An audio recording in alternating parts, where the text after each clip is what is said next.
লা ইলমা লানা ইল্লা মা আল্লামতানা। আসলে আমার বলার মতো কিছু নেই, আমি এক নগণ্য ব্যক্তি। আল্লাহ যদি আমাকে কিছু কথা বলার সুযোগ দেয় তবেই বলতে পারবো। রব্বি ইশরাহ লি সাদরি ওয়া ইয়াসসির লি ওয়াহলুল উকদাতাম মিন লিসানি ইয়াফকাহু কাওলি রব্বি জিদনি ইলমা। সম্মানিত হাজিরিন, আমরা অনেকেই দাবি করি যে আমরা সহি আকীদার লোক, সহি মানহাজের লোক, মনে করি, অনেকে দাবি করি বা এইভাবে বলে আসতেছি, কিন্তু আসলে বিষয়টা অনেকে হয়তো জানি না। সহি আকীদাটা কি, সহি মানহাজটা কি। সহি আকীদা অনেকে বুঝছি, কিন্তু সহি মানহাজটা অনেকের কাছে নতুন মনে হয়। সহি আকীদা আবার সহি মানহাজ কি? দেখেন, এই আকীদা এবং মানহাজ এই বিষয়টা যতক্ষণ ভালো করে না বুঝবেন, ভালো করে না বুঝলে আপনার এই বিষয়ে আপনার জ্ঞান লাভ করতে না পারলে আপনি ইসলামের বিষয়গুলি ভালো করে বুঝতে পারবেন না। আকীদা মানহাজ যদি সঠিক না হয় তাহলে আমরা বিভ্রান্তির মধ্যে পড়ে যাবো। দেখেন না, কিছুদিন আগে আমরা দেখছি এক ইউটিউব বক্তা এরকমভাবে সহি আকীদার কথা বলছে। আমরা তো সবাই মুগ্ধ, আমরা সবাই তাকে ভালোবাসতাম, মনে করতাম যে সহি আকীদার লোক। কিছুদিন আত্মগোপন করে সে আবার এখন প্রকাশ করছে, সে এখন এই মানহাজ বলতে কি এগুলি নিয়ে অনেক কথাবার্তা বলছে এবং সহি আকীদা কি এরকম অনেক কথা বলছে এবং আহলে হাদিসদেরকে অনেক কটাক্ষভাবে কথা বলছে। আল্লাহ তাকে হেদায়েত দান করুক, তার জন্য দোয়া করি। কিন্তু আমরা বিশেষ করে এই সহি আকীদা এবং সহি মানহাজটা ভালো করে না বোঝার কারণে আমরা অনেকেই বিভ্রান্তের মধ্যে আছি। দেখেন, আকীদা যদি সঠিক না হয়, মানহাজ যদি সঠিক না হয়, তার মধ্যে আমলগুলি কিন্তু কাজে আসবে না। এই জন্য এই সহি আকীদা সহি মানহাজটাকে, মানহাজটা কিনে বুঝতে হবে। আকীদা হয়তো অনেকে, মানহাজ এটা রাসূল সাল্লাল্লাহু আলাইহি সাল্লামের জমানা, সাহাবীদের জমানা, তাবে তাবিঈদের জমানা, তাদের আমল, তাদের পথ, তাদের কর্মপন্থা। মানহাজ শব্দের অর্থটা কর্মপন্থা, তাদের কর্মপন্থা, কর্মনীতিকে বলা হয়। যেহেতু রাসূল সাল্লাল্লাহু আলাইহি ওয়াসাল্লাম বলেছেন খায়রুল কুরুনি কারনি সুম্মাল্লাযিনা ইয়ালুনাহুম সুম্মাল্লাযিনা ইয়ালুনাহুম। রাসূল সাল্লাল্লাহু আলাইহি ওয়াসাল্লাম বলছেন যে সর্বশ্রেষ্ঠ যুগ হচ্ছে আমার যুগ, তারপরের যুগ হবে তারপরের যুগ হবে তাবিঈন, তাবে তাবিঈন। এই তিনটা যুগকে এই বলা হয়েছে যে সালাফ। সালাফ শব্দের অর্থটা কি? সালাফ শব্দের অর্থ হলো অগ্রগামী। যারা আমাদের আগে যারা আছে, যারা আমাদের আগে যারা অনুসরণীয়, তাদের কাছে আগে। আবার কিন্তু সালাফ কিন্তু আবার বেদায়েতি সালাফও আছে। আবার যেমন নমরুদ, ফেরাউন, কারুন, হামান, তারাও সালাফ, কিন্তু তারা কিন্তু বেদায়েতি সালাফ। আমাদেরকে বুঝতে হবে সালফে সালিহিন কারা, আমাদের বুঝতে হবে সালফে সালিহিন কারা, তাদেরকে আমরা অনুসরণ করতে হবে। তো এই তিন জামানার লোককে সালফে সালিহিন বলছে। এবং বিশেষ করে ইমাম আবু হানিফা, ইমাম শাফিঈ, ইমাম আহমদ ইবনে হাম্বল, ইমাম মালিক, ইমাম আউজাই, ইমাম সুফিয়ান সৌরি, তা আব্দুল কাদের জিলানি এবং ইমাম বুখারী, ইমাম মুসলিম, ইমাম নাসাই, ইমাম তিরমিজি, ইমাম ইবনে মাজাহ, সমস্ত ইমামরাই তারা সালফে সালিহিনের ওদিকে অনুসারী ছিলেন। তারা সবাই ছিলেন সালফে সালিহিনের অনুসারী। এই সালফে সালিহিনের অনুসারী যারা ছিলেন তাদেরকে সালাফি মানহাজে বলা হয়, মানহাজে সালাফি বলা হয়। দেখেন, আমাদের দেশে আমাদের কিছু লোকেরা, বিশেষ করে মাযহাবী ভাইরা, তাদেরকে আবার এটার আরেকটা নাম দেয়। তারা বলে আকাবির। তারা বলে যে তাদেরকে আকাবির বলে। আকাবির শব্দটা আকবর শব্দের বহু বচন। আকাবির, আকবর শব্দের বহু বচন। যেমন এই আকবর শব্দটা শুধু আল্লাহর জন্য খাস, এটা অন্য কারোর জন্য আকবর বলাটা উচিত নয়। এই জন্য আকবর শুধু আল্লাহর জন্য খাস। আমরা দেখেন আযানের মধ্যে আল্লাহু আকবার, আল্লাহু আকবার, ইকামতের মধ্যে আছে আল্লাহু আকবার, আল্লাহু আকবার।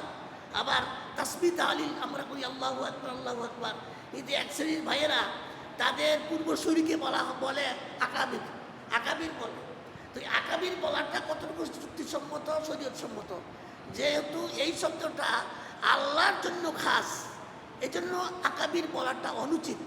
আবার দেখবেন আমাদের মধ্যে কিছু আছে, যেমন এই যে আমরা যখন হজে যাই, বিশেষ করে হজে যখন যাই তখন আমরা কি বলি? আমরা বলি লাব্বাইক আল্লাহুম্মা লাব্বাইক। এই লাব্বাইক শব্দটা আল্লাহর জন্য খাস। যেমন আল্লাহ যেভাবে ডাক দিছিলেন, আমরা ডাকে সারা দিই। আল্লাহ কি করে ডাক দিছিল?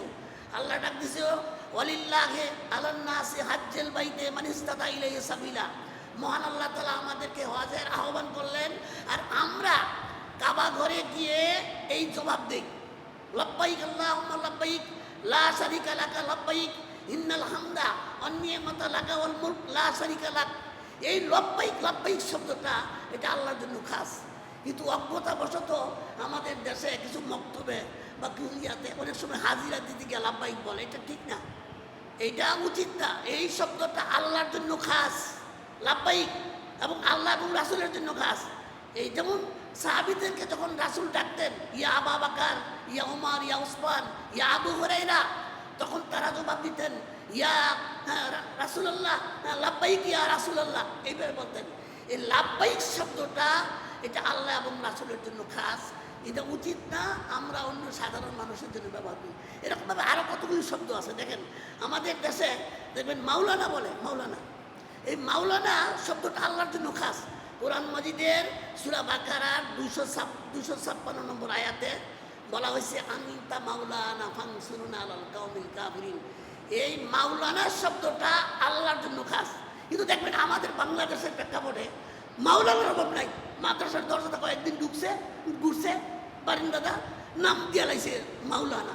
কিন্তু দেখেন আরব বিশ্বে আপনারা অবাক হবেন, আরব বিশ্বে একটা মাওলানা পাইতেন না। জিজ্ঞেস করেন যারা ঘুরাইছে, একটা মাওলানা নাই, সারা আরবে একটা মাওলানা নাই। কেন? তারা বুঝে এটা মানুষের লকব না, এই লকবটা আল্লাহর জন্য খাস, মাওলানা। রাসূল কি বলছি ব্যাপারে? রাসূল বলছে লা তাকুল মাওলা, তোমরা আমারে মাওলানা কইও না। হাদিসে আসছে রাসূল বলছে তোমরা আমারে মাওলানা কইও না, রাসূল নিষেধ করতে। এই জন্য কোনো সাহাবীরা কোনোদিন বলছে না হযরত আলহাজ হযরত মাওলানা মুহাম্মদ রাসূল সাল্লাল্লাহু আলাইহি ওয়াসাল্লাম বলে নেই। আমরা কোনোদিন বলি না রাসূলকে মাওলানা, কোনোদিন বলি না।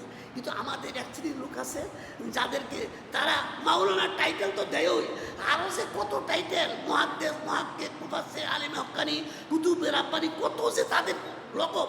কিন্তু দেখেন আরব বিশ্বে কত বড় বড় আলেম আছে, কোনো নাম নাই। আবু হুরায়রা, আনওয়ান আবি হুরায়রা এত বড় আলেম, 5 লক্ষ হাদিসের হাফেজ ছিলেন আবু হুরায়রা, কিন্তু তার নামের আগে মুহাদ্দিস নাই, মুহাক্কিক নাই। এরকম বড় বড় আব্দুল্লাহ ইবনে উমর কত বড় আলেম ছিলেন। হযরত আব্দুল্লাহ ইবনে আব্বাস রইসুল মুফাসসিরিন, তিনি তাফসীরকারের সম্রাট ছিলেন, তার নামের আগে কোনো লকব নাই, মুফাসসির নাই। কিন্তু আমগর দেশে দেখবেন তাদের কিন্তু লকবের অভাব নাই, তারা এমন টাইটেল এমন কিছু ব্যবহার করবো, ওই দেখবেন এইগুলি অনুচিত, এই সমস্ত বিষয়গুলি অনুচিত। দেখবেন আমাদের এক শ্রেণীর ভাইয়েরা আছে যারা বিশেষ করে ইলিয়াসী তাবলীগীর ভাইয়েরা, তারা কিন্তু একটা জিনিস ব্যবহার করে, মুরব্বী। দেখেন মুরব্বী শব্দটা এটা রব শব্দ থেকে আসছে। মুরব্বী শব্দের মূল শব্দ রব। কোরআন শরীফ, কোরআন মাজিদে আল্লাহ কি বলছেন এই ব্যাপারে? কি বলছে? লা রুহবানিয়া ওয়ালা কি আহবানিয়া রুহবানিয়া। হ্যাঁ, আল্লাহ বলছে যে তোমরা কি করো না, মানুষকে রব বানাইও না। খ্রিস্টানেরা তারা তাদের তাদের মাওলানাকে, তাদের আলেমকে, তাদের এই যে ধর্মযাজককে বলতো এরকম রব। এই জন্য নিষেধ আছে যে কাউকে এরকম মুরব্বী বলা, হ্যাঁ, রব বলা। রব শব্দটা মুরব্বী শব্দটা রব শব্দ থেকে আসছে। এই জন্য এই মুরব্বী শব্দটাও পরিহার করা উচিত। এই জন্য আমাদের এই সমস্ত শব্দগুলি ব্যবহার করে। হ্যাঁ, তারপরে আরেকটা গ্রুপ আছে দেখবেন সুফি ভাইয়েরা, ওনারা কিন্তু ব্যবহার করবো কি বুজুর্গ, ওনারা বুজুর্গ বলবো। ওনারা আমরা যাদেরকে কি বলি সালফে সালিহিন বলি, তারাই কিন্তু একেবারে মুরব্বী বলবো, মুরব্বী। এমন মুরব্বী এটা কইছে, মুরব্বী এটা কইছে। যেমন রবের কথা যেমন কোনো যাচাই করণ যায় না, মুরব্বীর কথাও কোনো যাচাই নাই।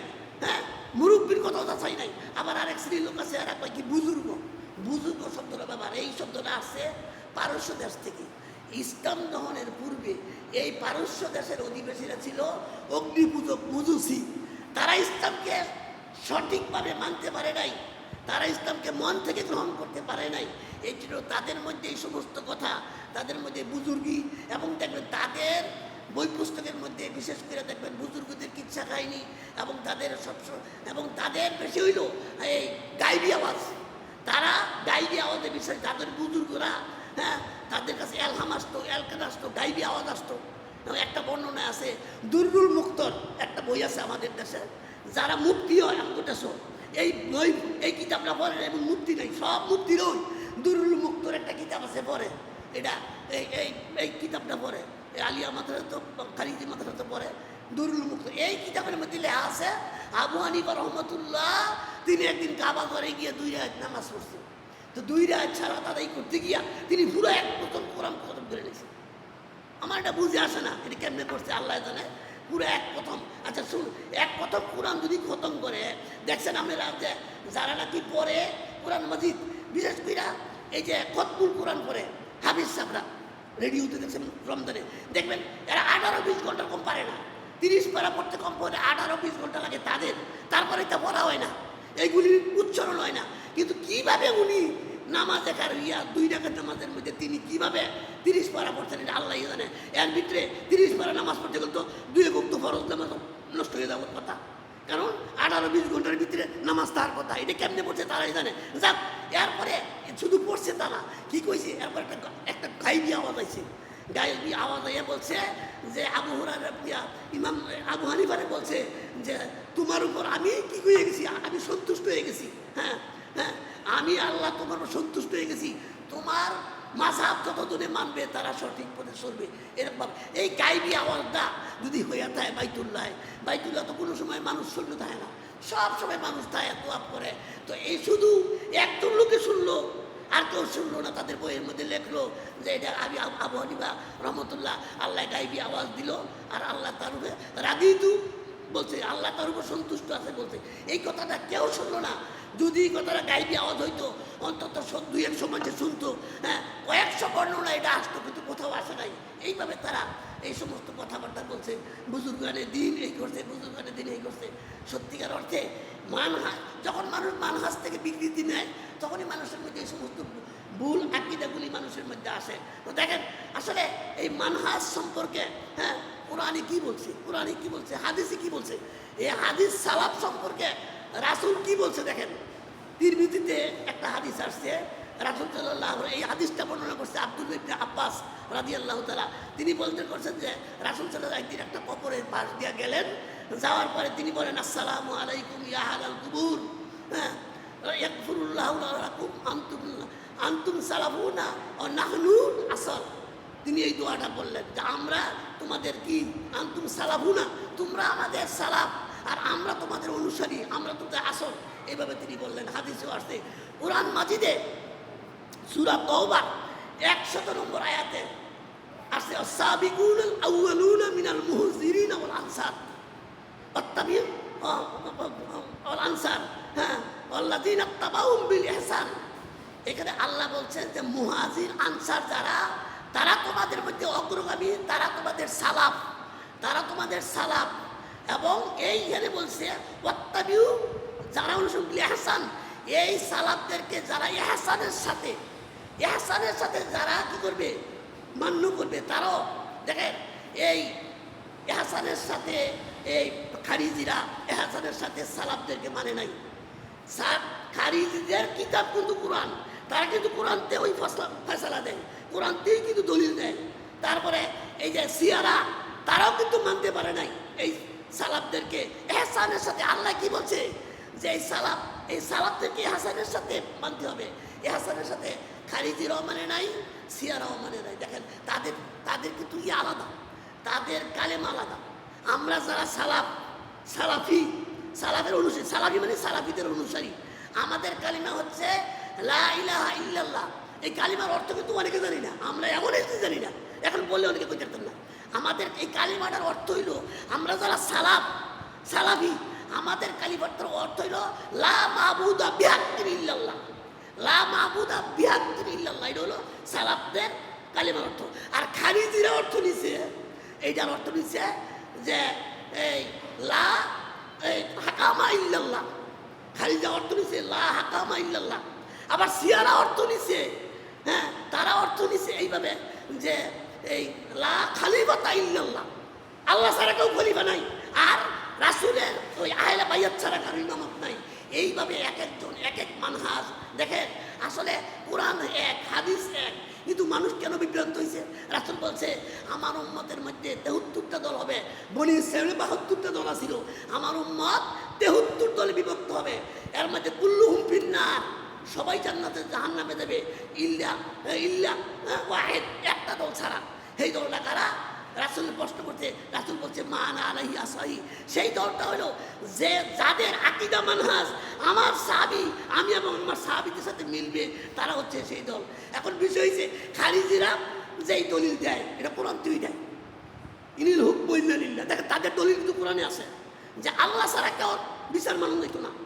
আবার সিয়ারা তারা দলিল দিতেছে কোরআনতে, রাফিজিরা কোরআনতে দলিল দেয়, তারপরে মুতাজিলারা কোরআনতে দলিল দেয়, তারপরে জামিয়ারা কোরআনতে দলিল দেয়।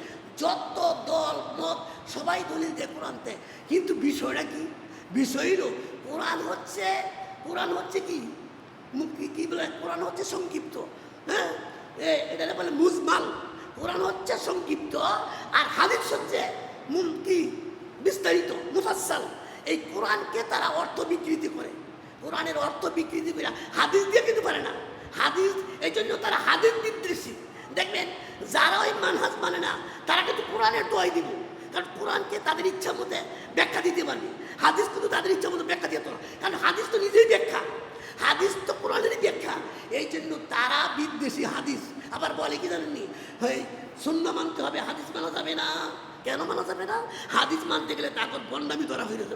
কারণ হাদিস এই জন্য তারা সুন্নাহ মানতো, হাদিস মানতো না, কোরআন মানতো। কোরআনকে বিকৃত আকারে মানতো। কোরআনকে মানবো কেমনে? বিকৃত আকারে। এই জন্য তারা এই কোরআনকে তাদের মতো করে মানে। সালাফদের মধ্যে যদি কোরআন মানত তাহলে তারা সঠিক পথে থাকতো। আজকে কোরআন খারিজিরাও কোরআন মানে, তারাও দলিল দেয় কোরআনতে, তারপরে সিয়ারাও দলিল দেয় কোরআনতে, এবারে রাফিজি যত মত আছে, হ্যাঁ, সব মতবাদের লোকদের এই দলিল, এমনকি শিরিক বেদাত যারা করে তারাও দলিল দেয় কোরআনতে, কবরে সিজদা দেয় এটাও কোরআনতে শিরিক দলিল দেয়। কারণ কোরআনের দলিলটা কেমনে দেয়? তাদের ইচ্ছা মতে তারা নিজেদের মতে করে দলিলের ওই কোরআনের ব্যাখ্যা করে। এই জন্য তারা এইভাবে দলিল দেয়। এখন কোরআন তো বুঝতে হইব রাসূলের মতো, রাসূলের সাহাবীদের মতো। এখন এইখানে বিভ্রান্ত হয়েছে মানুষ। কেন এত দলে বিভ্রান্ত হয়েছে? মানুষ বিভ্রান্ত হওয়ার কারণ হলো এই ইসলামের মূল ভিত্তি কোরআন এবং সুন্নাহ, এটাকে আমরা নিজেদের মতন ব্যাখ্যা করছি। দেখেন এখানে বিষয় হলো কোরআন মাজিদের, হ্যাঁ, সূরায় আল্লাহ মহান আল্লাহ তাআলা কি বলছে যে প্রত্যেক জাতির আল্লাহ কি দিছে, কুল্লু সমস্ত যে আল্লাহ মানহাজান সিয়া ও মানহাজান, প্রত্যেক জাতি আল্লাহ সিয়াতান ও মানহাজান, প্রত্যেক জাতির আল্লাহ দুইটা জিনিস দিচ্ছে, প্রত্যেক নবীর আল্লাহ দুইটা জিনিস দিচ্ছে। একটা হলো শরীয়ত আর একটা হলো কি মানহাজ। এই শরীয়ত আর মানহাজ এই জিনিসটা বুঝেন, শরীয়ত কারে কয় মানহাজ কারে কয়, এটা বুঝলে ক্লিয়ার হয়ে যাবো। শরীয়ত শব্দের অর্থ হচ্ছে রাস্তা, বড় মানে তরিক, রাস্তা। দেখেন শরীয়ত শব্দ অর্থ হলে রাস্তা। কেমন রাস্তা? বড় রাস্তা। রাস্তার আরবি অনেক আছে, সাবিল অর্থ রাস্তা, তরিক অর্থ রাস্তা, আবার শরীয়ত অর্থ রাস্তা। তো শরীয়ত শব্দের অর্থটা রাস্তাটা হইলো, এটা হলো হাইওয়ে রাস্তা, এটা হলো মহাসড়ক, রাজপথ, যেটা সবচেয়ে বড় রাস্তা, এটার নাম হলো শরীয়ত। এখন আপনি মনে হয় শরীয়ত হইল, শরীয়তের ভিত্তি হইল কোরআন আর হাদিস। শরীয়তের মূল ভিত্তি কি? কোরআন এবং হাদিস। এবং এইটা সব মতবাদের লোকের ওই কোরআন হাদিস দল দেয়, কিন্তু পেঁচটা লাগে গিয়া মানহাজের মধ্যে। প্রত্যেক দলের লোকের ওই মূল উৎস নেয় কোরআনতে, হাদিস দিয়ে, কিন্তু পেঁচটা লাগাই গিয়া মানহাজ ওই বুঝার মধ্যে গিয়া। মানহাজ কি? শরীয়ত হয়েছে রাস্তা আর মানহাজ হচ্ছে এটার কর্মপন্থা। আমি বুঝাইলাম না বুঝুন বিষয়টা। যেমন ধরেন আমি একটা রাস্তার মধ্যে গাড়ি লিয়ে বাড়িছেন, গাড়ি রাস্তাটা হইল শরীয়ত, আর গাড়ি লিয়ে বাড়িছেন। আপনি কিন্তু ড্রাইভিং জানেন, আপনি ড্রাইভিং জানেন, ড্রাইভিং শিখছেন, আপনার লাইসেন্স আছে, আপনার রুট পারমিট আছে, সব আছে, এবং আপনার ব্রেনে আছে গাড়িটা কেমনি চালাইবেন, এটা সব মুহূর্ত। আপনি গিয়ার কি দিবেন, ব্যাক গেট, হাত গেট কেমনি দিবেন, স্টিয়ারিং কেমনি করবেন, সব জানা আছে। কিন্তু এরপরেও রাস্তার গেলে আপনি রাস্তার কিছু মানহাজ মানতে হবে। রাস্তার কিছু মানহাজ, কিছু কর্মপদ্ধতি আপনাকে মানতে হবে। সেটা হইল কি? যেমন বাংলাদেশের নিয়ম হইল গাড়ি চলবো বাম সাইডে, বাংলাদেশের নিয়ম হলো গাড়ি চলবো বাম সাইডে। এখন আপনি যদি ডাইনেটা চালাই এলাম তাইলে ওই মানহাজ ভুল করলেন, তাইলে বিপদ হইব আপনার। এটা হলো মানহাজ, চলার গতিটা, চলা কর্মপন্থাটার নাম হলো মানহাজ। আর শরীয়ত রুটটা হইল শরীয়ত। এইবার যদি আপনি ডাইনেটা যান তো বিপদ হারাইবেন। অতএব আপনাকে আইন মান্যা, দেশের নিয়ম মান্যা, ওই মানহাজ মান্যা গাড়ি চালাইতে হবে। এরপরে মনে করেন আমাদের দেশের নিয়ম হলো বাম সাইডে চলবো, আর আরব দেশের নিয়ম হলো গাড়ি চলবো ডাইন সাইডে, হ্যাঁ গিয়ে যদি কোন যে আমি বামে চালাবো, কেন আমরা বাংলাদেশের গাড়ি বামে চালাইছি, আমাদের ডাইনে চালাইতাম, তাহলে আমি বিপদ দেবো। এরপরে আরও কিছু নীতি আছে রাস্তার। অনেক সময় বিশেষ করে সৌদি আরবে যারা থাকছেন জানেন, এই রাস্তার মধ্যে গোপন ক্যামেরা দেওয়া আছে, গোপন ক্যামেরা দেওয়া আছে। এই ক্যামেরায় ধরা করবো কোন হানে কি সব লেখা আছে, কোন জায়গায় কত গতি দিবেন সব লেখা। আপনি যদি আইন ভঙ্গ করেন আপনাকে মামলা দিয়ে দিব।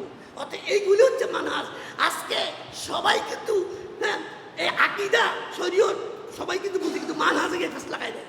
এই মানহাজের বিভ্রান্তির কারণে মানুষ এত দলে বিভক্ত হয়েছে। মানহাজ না বলে বুঝতে হবে, কোরআন বুঝতে হবে রাসূলের সাহাবীদের মতো, হাদিস বুঝতে হবে রাসূলের আমার নিজের মতন যদি আমি ফতুয়া দেই তাহলে আমার তাহলে যেগুলো এক লোক আছে না আহলে কোরআন, তারা হাদিস মানত না, হাদিস অস্বীকার করে, এগুলি মানুষের মতবাদ, এগুলি অনেক 200 বছর 250 বছর হয়েছে, এগুলি মিথ্যা। তারা হাদিস মানে না, কোরআন মানে, কোরআনের বুদ্ধ হত্যা করে। এই জন্য দেখবেন তারা আবার নামাজ 3 ওয়াক্ত, কোরআনে 5 ওয়াক্ত নাই, নামাজ 3 ওয়াক্ত এরকম বলে। আবার দেখবেন ওই যে তারা কি করে ইফতার করে এসার নামাজের সময়, কারণ ওই যে কোরআনের আয়াতে লেখছে হ্যাঁ যে কি করো সুম্মা আতিব্বু সিয়ামিনাল লাইল, তোমাদের রোজাকে রাত্রবন্ত পূর্ণ করো। তো রাত্রবন্ত বেলা ডুবলে কি যাইতে হয়, এই জন্য তারা আহলে কোরআনরা ইফতার করে আসার নামাজের সময়।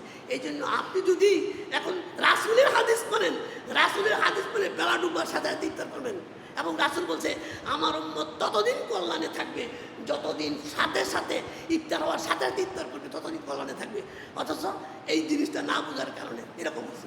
এই জন্য আপনাকে বুঝতে হবে, কোরআন বুঝতে হবে রাসূলের মানহাজে, হাদিস বুঝতে হবে রাসূলের আমলের মতো যদি মানেন বুঝেন তাইলে সমস্যা।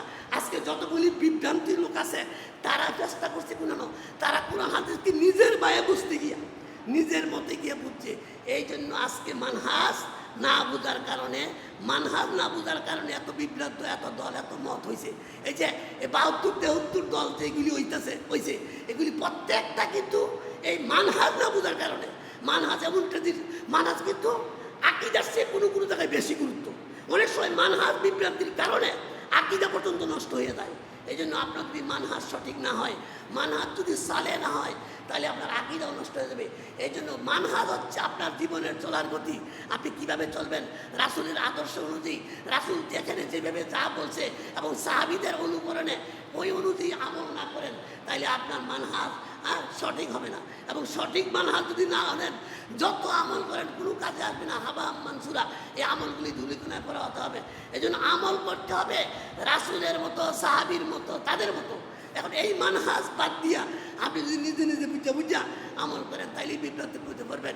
সম্মানিত হাজিরিন, আজকে আমাদের দেশে এই মানহাজ বিভাজনের কারণটা এটাই, মানহাজের মধ্যে বিভাজনের কারণ এটাই যে তারা সঠিকভাবে রাসূলকে দেখে নাই।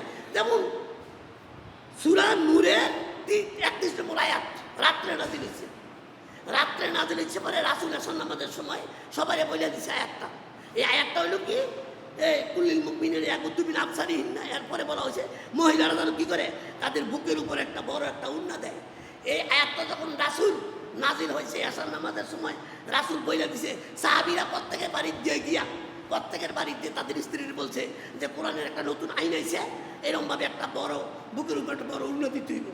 এই কথাটা শোনার পরে সাহাবীদের বিবিগণ প্রত্যেকেই পেরেশান হয়ে গেছে যে এটা কেমন জানি আল্লাহ জানি কেমনটা কইছে, এটা নিয়ে অনেক ধারণার মধ্যে। এবং সবাই বলছে যে এটার উপর আমল না করে কেউ ঘুমাইতাম না। প্রত্যেকের সাহাবীদের বিবিগণ রাতে উন্ন বানাইছে এবং বানাইয়া তারপরে তারা সকালে ফজরের নামাজের সময় ফজরের নামাজে গেছে এবং ফজরের পরে দেখা গেছে আম্মাজান আয়েশার ঘরের দরজার সামনে বিরাট বড় লাইন। জিজ্ঞেস কি ব্যাপার? ওই যে কালকে রাত্রে যে আয়াত নাজিল হয়েছে এরকম ইয়া দেওয়ার, উন্ন দেওয়ার, এইটা দেখাইতে হয়েছে, এই যে উন্নাটা বানাইছে এটা কি আল্লাহ যেটা চাইছে এটার মতো হয়েছে কিনা দেখেন। তাদের আমলের ইয়াটা ওই উন্নাটা আল্লাহ যেভাবে চাইছে ওইটা হয়েছে কিনা এটা আমাদের আয়েশা সিদ্দিকারে দেখাইবার জন্য লাইন ধরে আছে।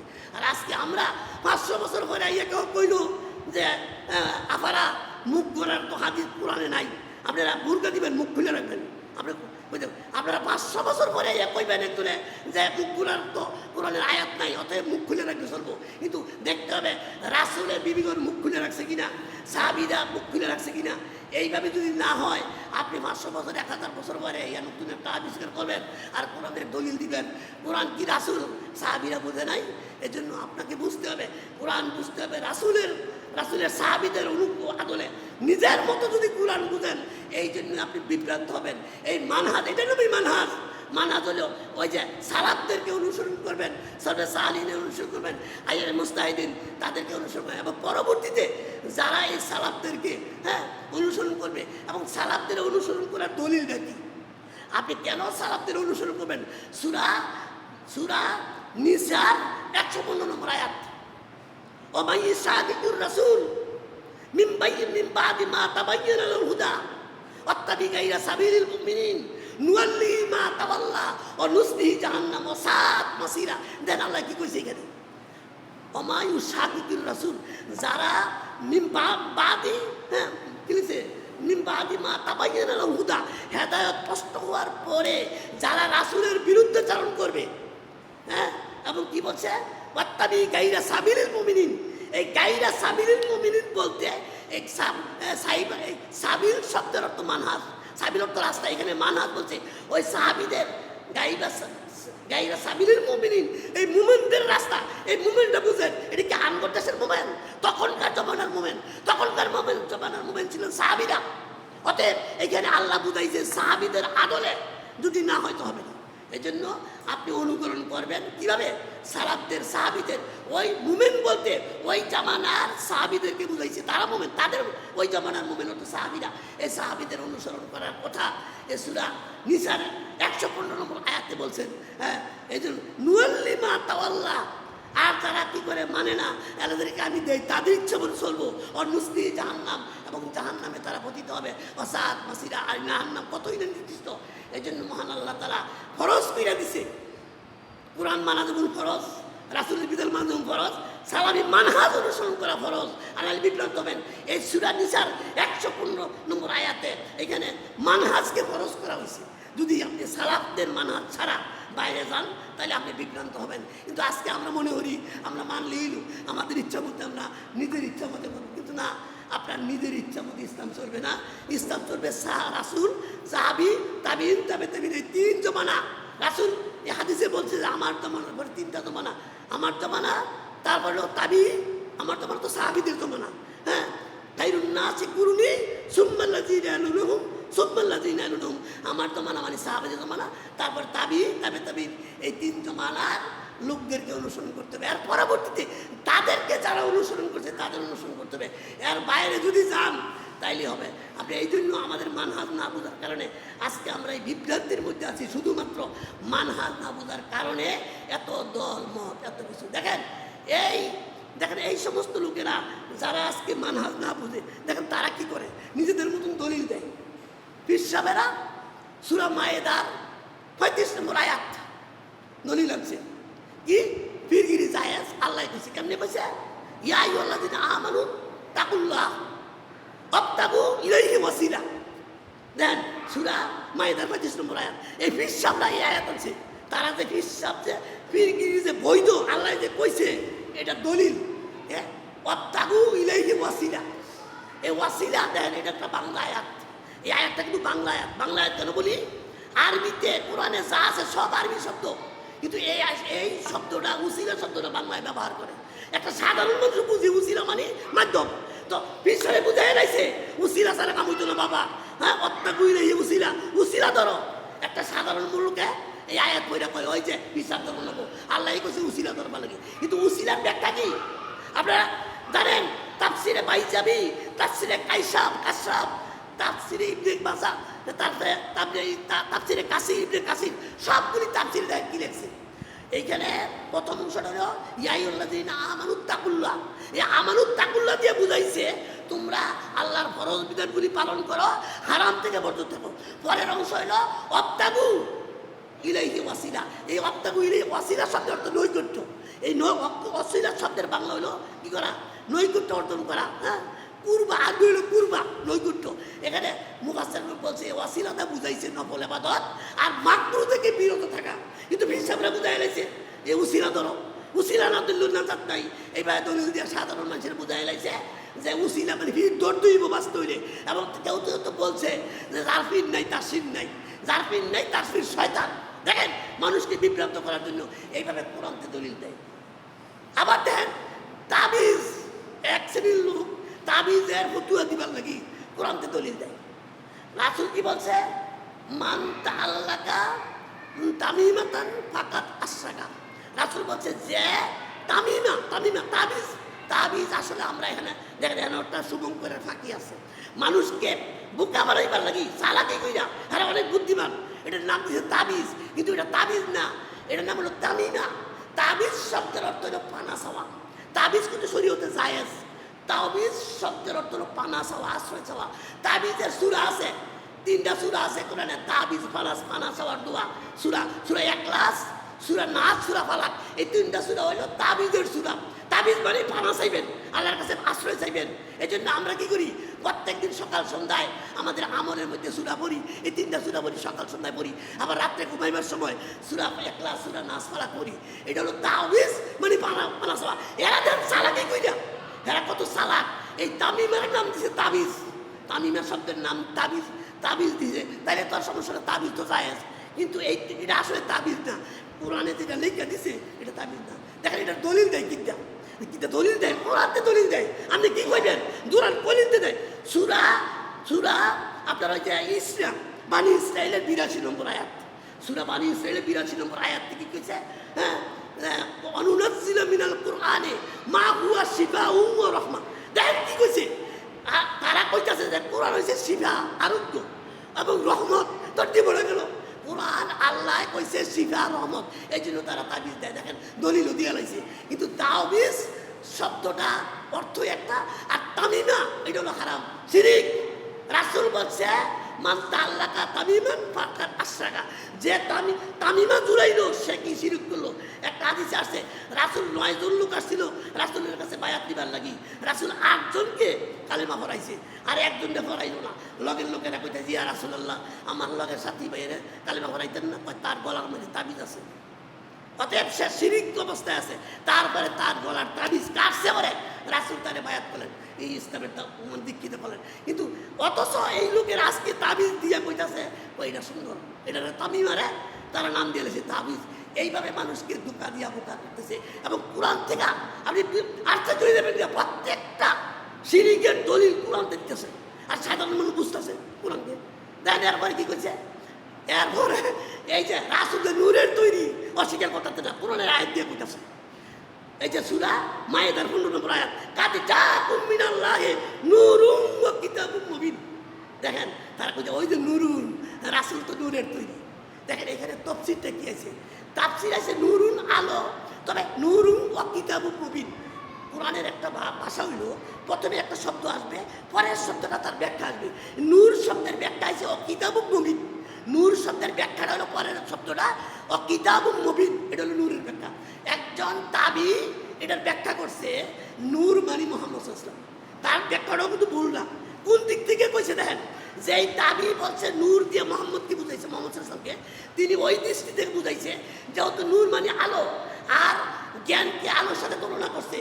রাসূল মক্কা মদিনায় শিরিক বেদাত, তিনি তাওহীদ প্রতিষ্ঠা করছেন, শিরিক বেদাত উত্থান করছেন। এই জন্য তিনি নূর বাড়ি জ্ঞানের আলো ছড়াইছেন। ওই দিক থেকে তার তফসিলটাও ঠিক আছে। কিন্তু ওই যে কেন দলিল হয়েছে ওই যে নূর, নূর মানে কি? নূর মানে হইল এই যে রাসূল নূরের তৈরি। দেখেন কীভাবে মানুষকে বিভ্রান্ত করে। এইভাবে তারা মানুষকে কোরআন থেকে মিথ্যা উদ্ভট বিভিন্ন তাদের মতের ব্যাখ্যা দিয়া মানুষকে বিভ্রান্ত করছে। আরেকটা বার করছে, রাসূল তো হাদিস নাজিল কোরআনই আছে। কোথায়? সূরা হুজরাতের 7 নম্বর আয়াত। সূরা হুজরাতের 7 নম্বর আয়াত, এখানে বলা হয়েছে যে ফালামু আন্না ফিকুম রাসূলুল্লাহ, সব তোমরা যেখানেই থাকো রাসূল তোমাদের সাথে আছে। আল্লাহ এটা বল, তখন হারা দলিল দিতে ওই যে আল্লাহ কইছে রাসূল আমার লগে আছে, সাথে আছে, তার মানে রাসূল হাজির নাজির। তো দেখেন রাসূল যদি হাজির নাজির হইব, তো রাসূলের ইন্তেকালের পরে কোনো সাহাবী মশওয়ারা করতে গিয়া রাসূলের কাছে পরামর্শ চাইছে যে ইয়া রাসূলুল্লাহ আমরা তো বিপদে আছি। অথবা এমনও তো হয়েছে না, যখন আলীর মধ্যে আম্মা জান আয়েশা সিদ্দিকার মধ্যে যুদ্ধ হইল, তখন আলী গিয়া বলছে না ইয়া রাসূলুল্লাহ আমি কি আম্মা জান আয়েশার বিরুদ্ধে যুদ্ধ করবো? আয়েশা রাদিয়াল্লাহু তাআলা তার নিজের ঘরেই রাসূলের কবর ছিল। আয়েশা সিদ্দিকা রাদিয়াল্লাহু তাআলা বলে না ইয়া রাসূলুল্লাহ আমি যে আলীর বিরুদ্ধে যুদ্ধ যাবো, আপনি কি আমার পারমিশন দেন? বলে নাই। অথচ তারা ওই আয়াত দিয়া বলতেছে রাসূল হাজির নাজির সব জায়গাতেই আছে। এখন কি করবেন? কোরআনের আয়াত দিয়ে দলিল দেয়। কোরআন দলিল দেয় কোরআন থেকে। এইভাবে তাদের মন করার মধ্যে তফসিল মানে ব্যাখ্যা করিয়া করিয়া তারা কোরআনের তফসিল আয়াত দেয়। এরপরে দেখেন আরও আছে, তাদের আরও আছে। হ্যাঁ, এরপরে দেখেন ওই যে আল্লাহ আল্লাহ জিকির। আমি একজনকে বললাম, ভাই আপনি যে আল্লাহ আল্লাহ জিকির করেন, এটা তো কোথাও নাই। পরে কয়েকদিন পরে আমারকে ধরছে, বলছে স্যার আপনি যে কইলেন এই কথাটা তো ঠিক না। ওই কেমন? আপনি যে কইছেন আল্লাহ আল্লাহ জিকির কোরআনে নাই, কোরআনে তো আছে, কোরআনও আছে। তখন ওই যে সূরা মুজাম্মিল ৭৩ নম্বর সূরা মুজাম্মিলের ৮ নম্বর আয়াত আমার সামনে বলল। হ্যাঁ, বললো যে এই যে ওয়াজকুরিসমা রাব্বিকা ওয়া তাবাত্তাল ইলাইহি তাবতিলা। আল্লাহ তো কইছে রবের জিকির করা, তো রব মানেও তো আল্লাহ। আল্লাহ কইছে রবের জিকির করো। হ্যাঁ, কি সুন্দর যুক্তি দিয়ে আমার সামনে গিয়ে হাজির হয়েছে। তো আমারে বললো আপনি যে কইছেন, আমি তো দলিল ভাইয়া দিয়েছি আল্লাহ জিকির করা। ওয়াজকুরিসমা রাব্বিকা ওয়া তাবাত্তাল ইলাইহি তাবতিলা। আল্লাহ কইছে রবের জিকির, তো রবের রব তো আল্লাহ, তো আল্লাহ জিকির মশলা। আমি বললাম ভাই এই কথাটা তো সুন্দর একটা যুক্তি আপনি দিচ্ছেন। আচ্ছা এইটা কি রাসুল বুঝছে না? এই একটা কারো গেলে দিয়েছে আন্নর রূপে না রাসুল রূপে। তো রাসুল কি কোনোদিন আল্লাহ জিকির করছে? দেখেন তো কোনো হাদিস পাননি রাসুলের সাহাবীরা কোনোদিন করছে কিনা। তাইলে আপনি আমাদের বুঝাইলেন, তাইলে বোঝা যায় রাসুলে আপনি বুঝছেন এটার অর্থ, রাসুল বুঝছে না। অথবা রাসুল বুঝলেও রাসুল আমল করছে না। মানে আপনি কোনটা দুটার একটা হয়তো কবে রাসুল বুঝছে না, আর নাহলে রাসুল আমল করছে না। ওরা খালি আপনি কাছে আপনি বলে তর্ক করতে পারতাম না, আপনি বলে তর্ক করতে পারতাম না, আপনি বুঝাই পারতাম না। তো এইভাবে মানুষকে বিভ্রান্তি করার লাগে মানুষকে কোরআনতে দলিল দিব, কোরআনতে বিভ্রান্ত হইবেন আপনি, কোরআনের দলিল দিব আপনার সামনে। এই সমস্ত যারা মানহাজ নাই, যারা সালাফি মানহাজ গ্রহণ করে না, তারা নিজের মতো কোরআনের ব্যাখ্যা দিয়া হ্যাঁ এইভাবে তারা দলিল দিব, এইভাবে দলিল দিব, সব আছে। হ্যাঁ, এইভাবে তারা দেখেন। এরপরে মিলাদ জায়েজ কোরআনের আয়াত দিয়ে কইতাছে। সূরা ইউনূসের ৫৮ নম্বর আয়াত। এখানে আল্লাহ বলছে যে আল্লাহর নিয়ামত পাইয়া যেন আল্লাহর বান্দারা সন্তুষ্ট হয়, আনন্দিত হয়। তো এখনো ব্যাখ্যা করছে তারা, দেখেন কি ব্যাখ্যা করছে যে আল্লাহ রাসূলের জন্মের চাইতে বড় আনন্দের কি আছে? অর্থাৎ আল্লাহই তো কইছে নিয়ামত পাই আনন্দ করো, তো মিলাদুন্নবী করো। এইরকমভাবে মানুষকে বিভ্রান্ত করে কোরআনের আয়াত দিয়া। এখন দেখেন কি অবস্থা।